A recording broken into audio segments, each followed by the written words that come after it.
If you thought the New Orleans Pelicans were going to be swept by the most dominant team in basketball this season, you would have been incorrect, because the Pelicans just proved why they made it to the playoffs, and more importantly, why the momentum they currently have could force the Suns into a series they never expected, nor hoped they would have to endure in the first round. But before we talk about Brandon Ingram, CJ McCollum, and then the injury to Devin Booker and what that could mean, can we for a second appreciate the job Willie Green has done? He was third on my Coach of the Year ballot, not that anyone's taking note of that, but there's a reason this Pelicans team is more dangerous than the 36-46 record suggests, and that's because they started the season 3-16. The Pels then went on to go 33-30 for the rest of the season, which is actually 35-30 if you count the two play-in games, but even more impressively, when Brandon Ingram has played, they're 28-17 in those games, a seriously good record. And getting back to Willie Green, for him to face this adversity at the start of the season, being the worst team in the league for the first 20 games, and for him to come through that and turn this team into a great roster, playing rookies, dealing with the Zion stuff, he's done a fantastic job. And then looking into the playoffs, the rotations and the adjustments he's already made in the first two games of this series have been important, and we'll talk about that. But while we're talking about the playoffs, we've got to start by talking about Brandon Ingram, because he announced himself to the rest of the NBA world that he is no longer just one of the best young players in the league, he's one of the best players in the NBA, flat out. Putting up 37, 11 on 9 on just 21 shots against the elite defensive Phoenix proved exactly that. And one thing about BI that makes him so hard to game plan for is his much improved playmaking. In the past, you could frustrate him by trapping him or sending help late, and as a result, he might force up a bad shot over two defenders or turn the ball over. But now that's a lot more difficult to do. For example, in this play where he gets past Booker, previously he might have just pulled up over the outstretched Aiden, but instead he readjusts in midair and drops off the dime to JV.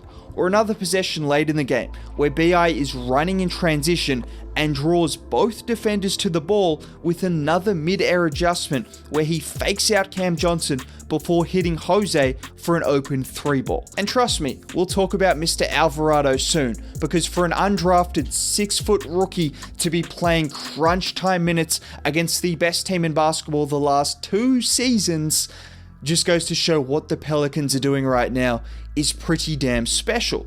But outside of the improved playmaking, BI is one of the toughest shot makers in the NBA.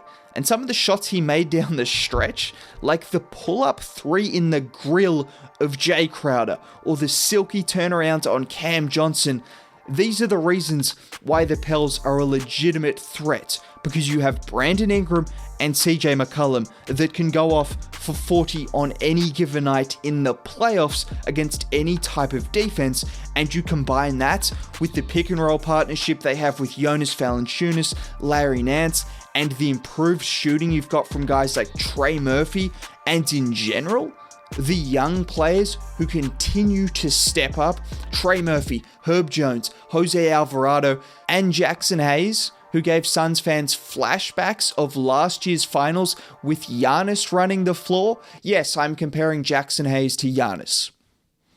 But before we talk about Jackson Hayes, let's talk about the 3 rookies that continue to perform for this team.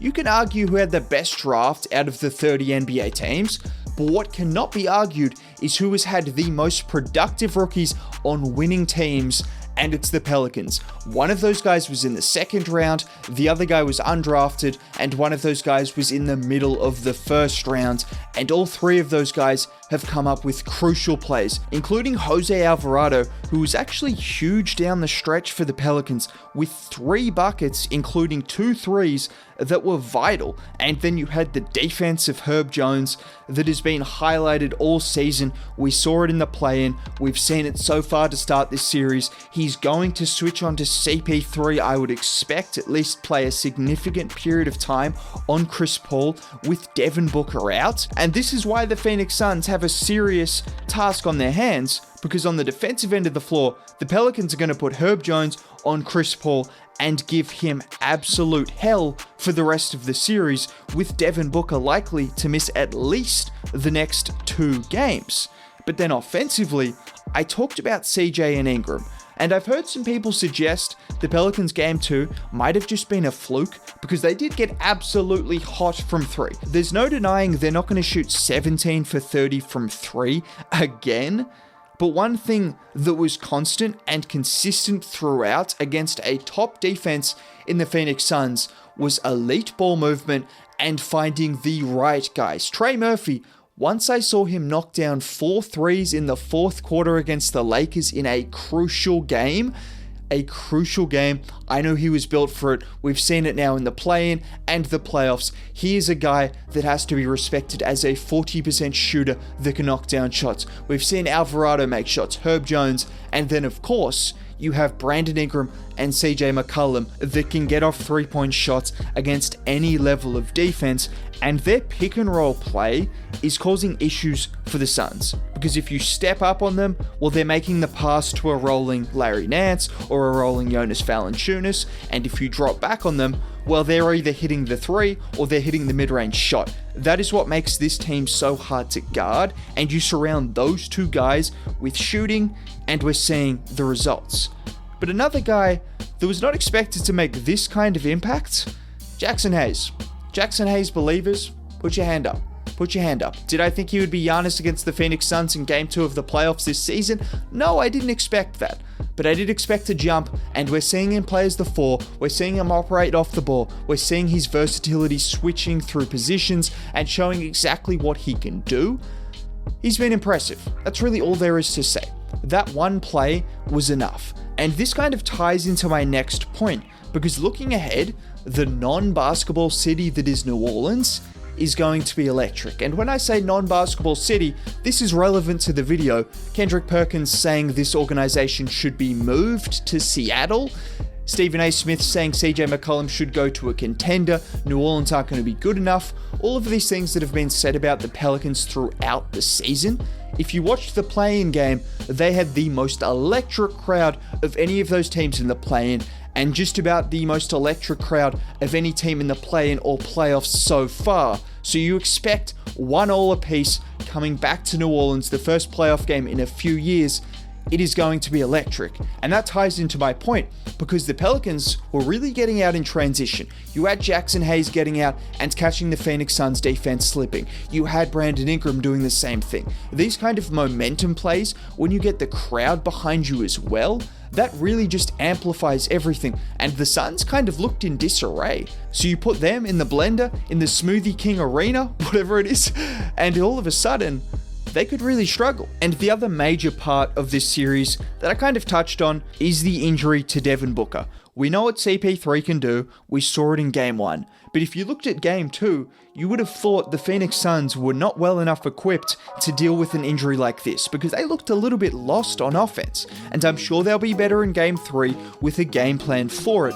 But DeAndre Ayton, Mikal Bridges, Crowder, Johnson, all of these guys are going to have to step up. And all of a sudden, there's going to be a lot on Chris Paul, who is going to be facing Herb Jones and a number of guys that are capable. The pick and roll has been sorted out a lot better with Larry Nance Jr. that I should have mentioned before, but the defense he's providing, the switchability. Now you've got someone like that that can play the 5 and give you 25 to 30 minutes a night. The Pelicans are not a team that the Phoenix Suns can easily exploit in the same kind of situations that they've exploited teams for the last 2 seasons. And then offensively, without Devin Booker, who can make consistently tough shots, the ball movement and the pick and rolls aren't going to be as easy to come by. And then on the other ends, well, the Pelicans can match it with the best of them with CJ McCollum and Brandon Ingram and the shooting around them. And this is without mentioning the X factor that is Zion Williamson. Just think about it. If he came back and played 15 to 20 minutes a night in the Jackson Hayes role, cutting off the ball, getting out in transition, we've still seen him hitting 360 dunks. He's still capable. He's playing 5-on-5. It's just worth noting, because it is something that could possibly happen. And if it happens, the Phoenix Suns could be in trouble. Anyways, if you made it all the way to the end of the video, drop a like, subscribe to the channel, have a good day.